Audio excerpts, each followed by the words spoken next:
Welcome to St. Louis on the Air. I'm Alex Heuer. There's more than the clang-clang of the Loop Trolley happening in the 8 blocks of the Delmar Loop in University City. Joining me in studio is Rachelle L'Ecuyer, Executive Director of the Delmar Loop. She's about 6 months into that job. Welcome. Thank you.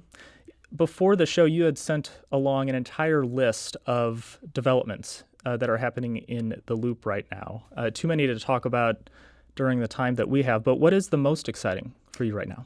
Oh gosh, the most exciting. That's not fair. That's asking me who's my favorite child. Well, for the most exciting, there are two. Can I say two? Sure. Okay, so the first one I would say Pace Properties at Delmar and Skinker. They have taken the site that was formerly the Shell gas station, and they have leveled it, and they are getting ready to break ground on a $30+ million development that will include a CVS and 2 floors of office space. And that's just an amazing development. It will complete the streetscape on that corner, continue the beautiful urban setting that you have on the streetscape, and it will bring a much needed use with the CVS, which I think kind of seals the deal for the neighborhood with, having the United Provisions there as a grocery store. And now you have the CVS, which is a full service pharmacy and drugstore. So that'll be really great for the neighborhood. And then the fun development that's, I think, really exciting is the Magic Mini Golf that's going to be coming in the fall. What's that going to be like? So that is going to be across the street from the Moonrise Hotel. It's probably a $5 million investment development, and it will include indoor mini golf, basketball, and other kinds of fun activities. It'll have an event room and other event spaces for renting. It'll have a Ferris wheel that's from the Muni Opera. Mm-hmm. So there are just going to be some really fun components to it, and it'll just be an additional entertainment venue in the Delmar Loop, but it's also it's a component that we don't have right now. You mm-hmm. can go to the pageant, you can go bowling, but this is just that additional entertainment level that hasn't been seen yet there. I know that the Loop is well known and it's certainly a tourist attraction, but how do you describe it to people from outside of St. Louis who may not be familiar with the Delmar Loop? I explain it as a boulevard that has everything you want. I mean, you can go shopping, you can go eat, you can actually travel the world without leaving St. Louis. I mean, the only continents that aren't represented in the Delmar Loop are Antarctica and Australia. We have over 70 restaurants. We have over 17 countries represented by the business owners, and that includes not just the restaurants, but also the shops. So you can actually just have a tour of the world, basically, in the Delmar Loop. You can also go shopping, like I said. Mm-hmm. You can go to art galleries. You can stay up until 2 a.m. doing a lot of different things. So. Now, how does that relationship work with developers and the Loop that you're the executive director of? Are you approaching developers, or are developers approaching you about specific projects? I would say it happens both ways. I've come into this with a lot of the developments in the pipeline, so I can't say I'm responsible for any of the current big developments. But right now I'm working on reaching out to different business owners and other developers to inform them about the spaces that are available or the development opportunities that are available. And I'm doing that next week. We're having a real estate tour in the in the Delmar Loop on Wednesday, April 3rd from 3 to 5. And we have over 50 people RSVP'd for this already. And I'm looking at the list of people. They're business owners, they're financial professionals, real estate professionals. We have people from the International Institute that are coming that represent business owners that are interested in opening new businesses. And that is exactly the type of person that we would like on this tour, so that we can show them everything that's going on in the entire Delmar Loop. And is that open to the public or specifically designed for developers? And it is a public event, but it is designed in mind if you are looking for potential developments or real estate opportunities or to open a new business. That's specifically what it's for. We'll make sure to put a link to that on our website at stlpublicradio.org. I mentioned the Loop Trolley at the top of the segment, and you can't talk about the Delmar Loop without talking about that trolley. One of our producers, Evie Hemphill, went to the Loop and wanted to get a sense of what people were saying about both the trolley and just the Delmar Loop as it is, and she came back with this. A lot of stores have been closing and are closed and made the Loop like less entertaining. But the trolley, I feel like it's cool and it's a good experience to like have in a Loop, but it's in the way for the cars in the street. I think it's really neat to see like running around the town, like because you don't see trolleys very often anymore nowadays. So I thought it was a really cool addition to put in the Loop, for sure. There was one incident probably about a month ago. Like it was around when it first got put up, and somebody got their car door taken off over here. They had their door open, and the trolley came by and it ripped it right off. That's about the only bad incident. Everything else has been pretty good. I mean, it flows with traffic pretty well, I'd say. There was a period of time where I feel like that businesses weren't, as kind of, they were closing rather than opening. And I love to see that it's starting to open again and that new businesses are coming. I see people here all the time. It's a great place to go and take your family too. My girls and I were here about 2 weeks ago and we did the trolley and they loved it, so we're back. One difficulty that there is the kiosks are ran off of solar, I believe, and then sometimes if there's a shadow, they don't work. So we had to go to a different kiosk the last time we were here. So our next station stop will be the pageant. So, of course, the pageant station or the pageant theater. Next door to that is the Delmar Hall and the Everly. Coming the other way, you have the Moonrise Hotel, the Pinup Bowling Alley, Pie Pizza, my favorite place to go. That was Talia Smith, Thomas Lynch, Ashley Eggebrecht, and Colleen Harbaugh, and sounds of the trolley in action last Thursday. Rachelle, what do you hear there? What strikes you about that? So I, as you mentioned, have been in the Delmar Loop for 6 months in my position. I've been around the Delmar Loop my entire life. And I was aware of things that were going on, the negative impact that, construction always has, unfortunately. I've worked in other communities where, MSD comes in and they start working on the street and the shop owners are at a loss of how to deal with that period of construction. And that's just a big hurdle to jump over. I would say that, the tide has definitely turned dramatically in the last, since August, actually. Aside from keeping a list of the running developments, I've also been working with business owners as they come in and helping them. We've done ribbon cuttings, and we've had 9 businesses open in the Delmar Loop since August. And we have about 7 more right now on the radar for opening up in the spring. Mm-hmm. So I would say there's definitely a turn, and it's a positive one. Yeah, I think you heard some positive and yes. both some negative yes. comments there. What about the point about the solar-powered ticket kiosks? I don't deal with the technical part of the trolley or the logistics of it. I mean, I will pass this along to the people who do handle that. I was not aware that that issue existed. I do see people on the street getting tickets, and I haven't seen anybody have a problem. They do now have a mobile app, so I think that's really helped a lot as well. Mm-hmm. So they are, addressing all of the issues that they've run into, and I think they take care of them pretty quickly. Yeah, I've seen some excitement about the mobile app and some people wanting Metro to get on board with a mobile ticketing option, which I believe when the leader of Bi-State was here not too long ago had said that was something that they were considering. I'm talking with Rachelle L'Ecuyer. She is the executive director of the Delmar Loop. We're talking about the Delmar Loop in University City, the 8 blocks that are entertainment dining, and so much more. We'll be back in just a moment to continue this conversation.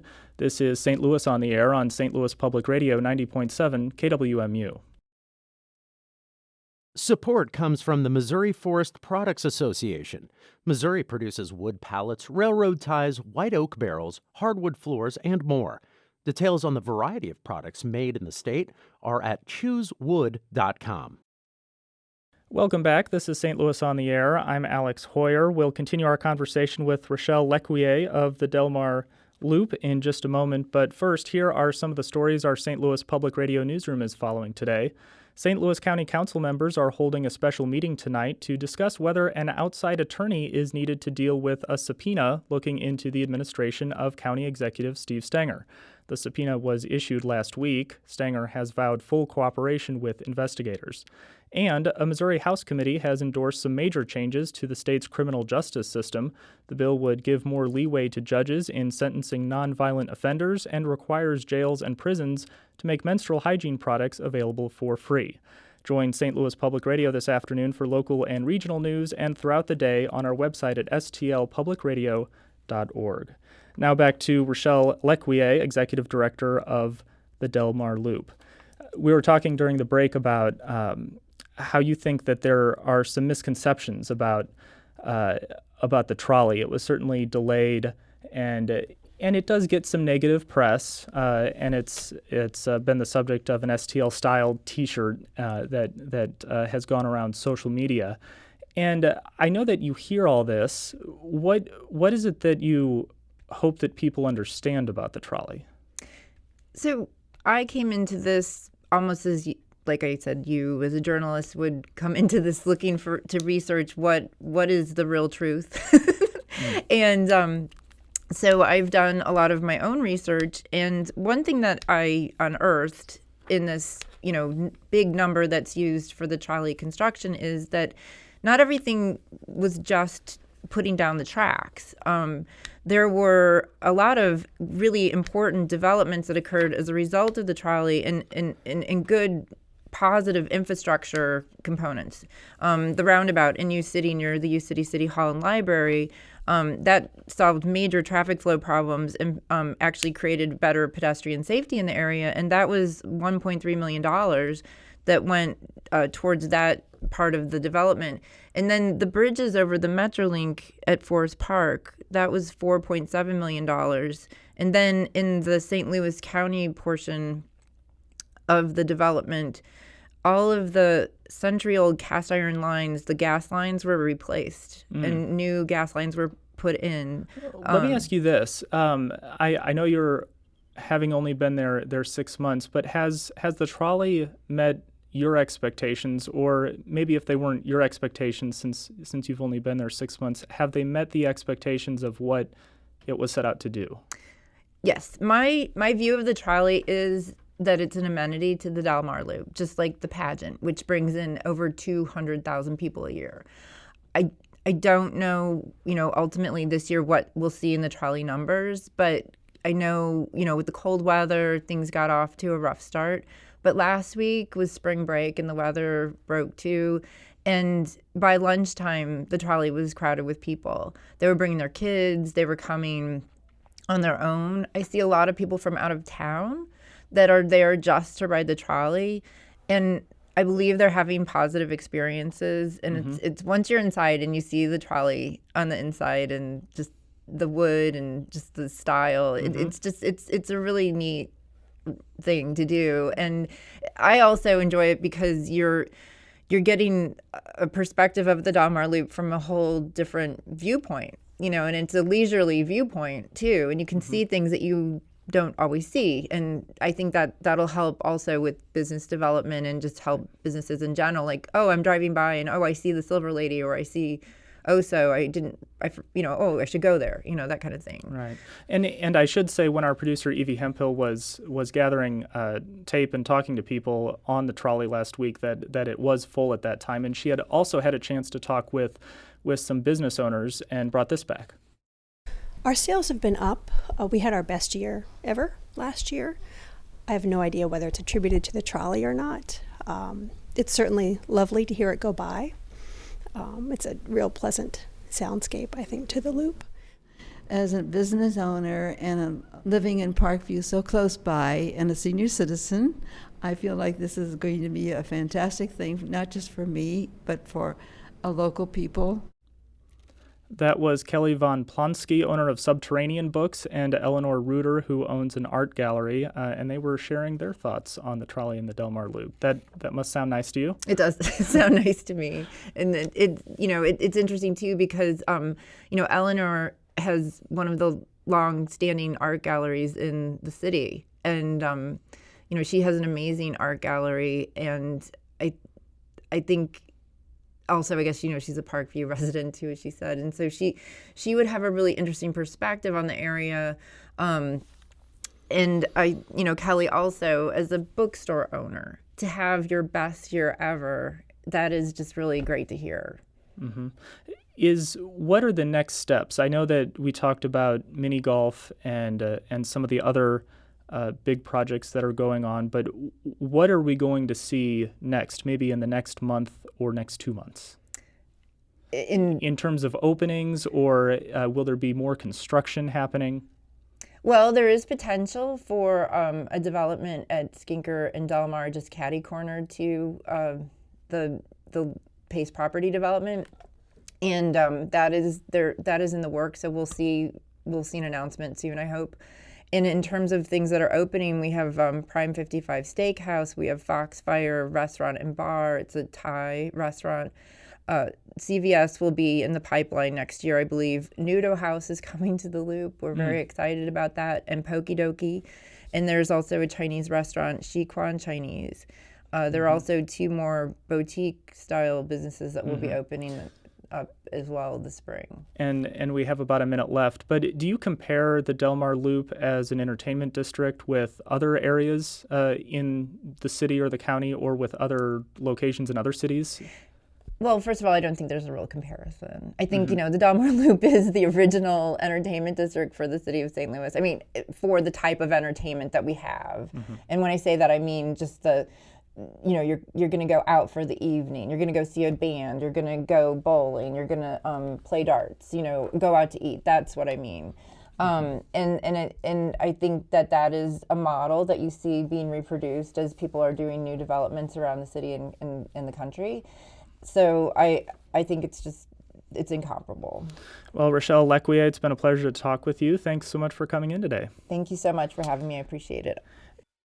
And one of our producers, Evie Hemphill, discussed this topic further with St. Louis University's Bob Lewis, who is an assistant professor of urban planning and development and a former chair of Citizens for Modern Transit. Evie started by asking Lewis how trolleys fit into the overall vision for transit. Well, trolleys are, sort of a modification of, or an early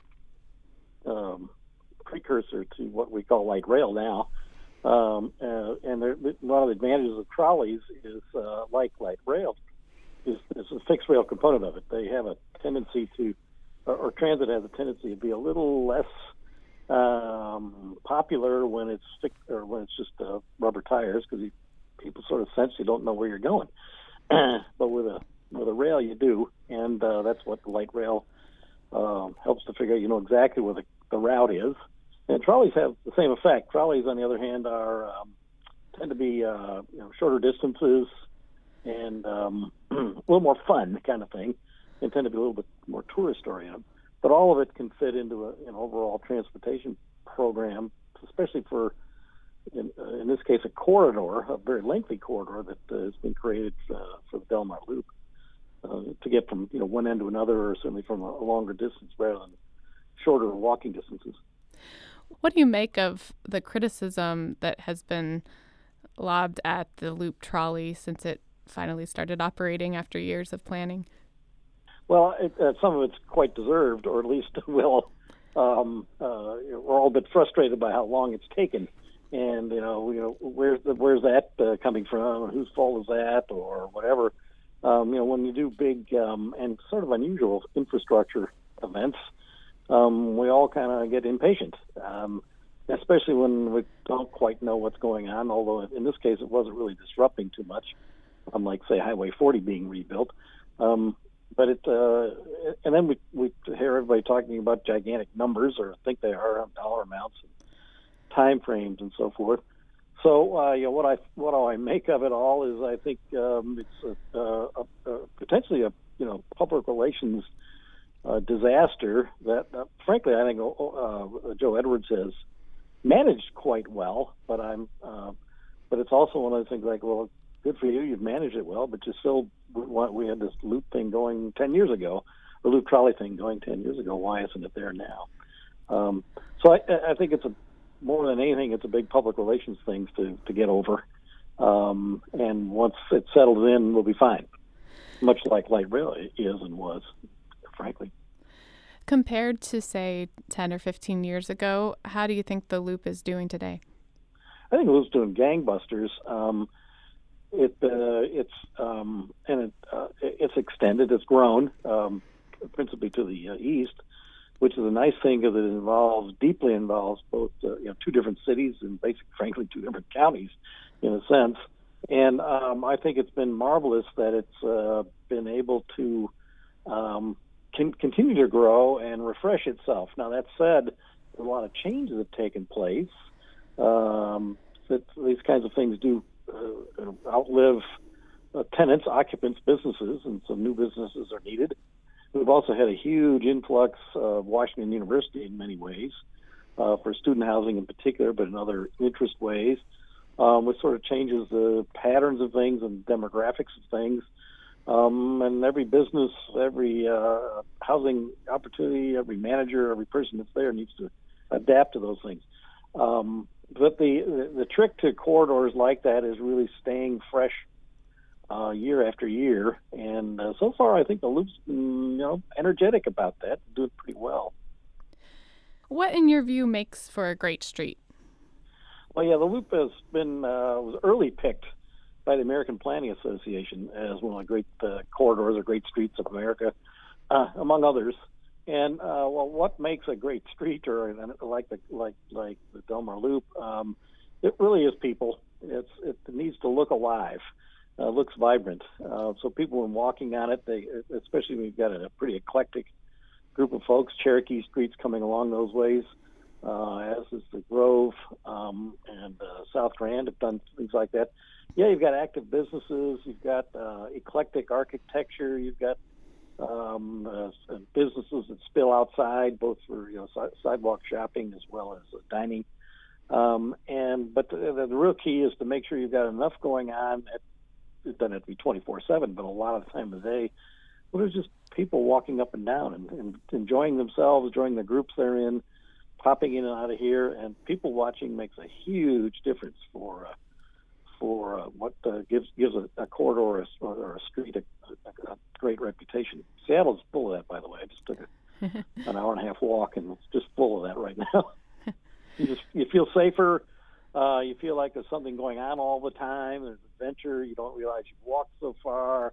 It's a pretty terrific feeling, but it's mostly just because there are people there and they're doing their own thing and being nice to one another. And I know Kansas City has a trolley. How does the Loop Trolley here in St. Louis compare to other such developments around the country in recent years? Well, a lot of the strictly what we call trolleys and look like the old line trolleys from Meet Me in St. Louis and so forth, which is what the Delmar Loop Trolley is like, are really tourist attractions. They're not really anymore commuting, because it's just more than anything takes too long. Also, they're full of tourists. And Kansas City, by the way, you get it in New Orleans. You get it in San Francisco. Similar kinds of vehicles. They were useful at one time for moving people around that were going to work and back and shopping. Nowadays, there are easier ways to do that, including an automobile. Plus, a lot of locals say, I don't need that. And certainly the Delmar Loop Trolley is not going to be a commuting trolley. You're not going to go to work on that in a big way like you do light rail, like we do in St. Louis. Yeah, that actually, sorry to cut you off. That's fine, yeah. That makes me curious to ask, what do you make of the argument that, we have this trolley, but we have these huge other needs in terms of transit, like expanding metro? Well, I make a lot of that. I think it's an important issue that the trolley advocates are going to need to deal with in a public relations sense. How does the trolley, which has a kind of a fixed loop thing and does not connect with the other rail system, the light rail system, how does it fit and be relevant? And I think that has, frankly, yet to be proven. I'd like to see it work. Connects to Forest Park. If we can get tourists to and from Forest Park to nice and fun, crazy places in the Loop, and do it fairly efficiently, keep some vehicles off, and people say, wow, what a great experience in St. Louis, we're going to go a long way. But it's not, it certainly doesn't connect with other ways to get to other parts of the region, airport or downtown or the medical centers and things like that. So it's got some limited purpose right now, and given the what I know of the expense and the timing to get there and all that, is it really worth that? Frankly, it's yet to be proven. That was SLU faculty member and urban planner Bob Lewis talking with producer Evie Hemphill about the Loop Trolley. This is St. Louis on the Air on St. Louis Public Radio 90.7 KWMU.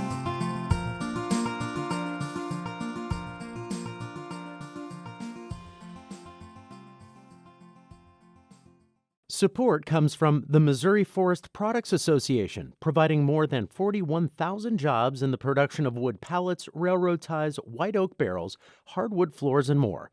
Details at choosewood.com.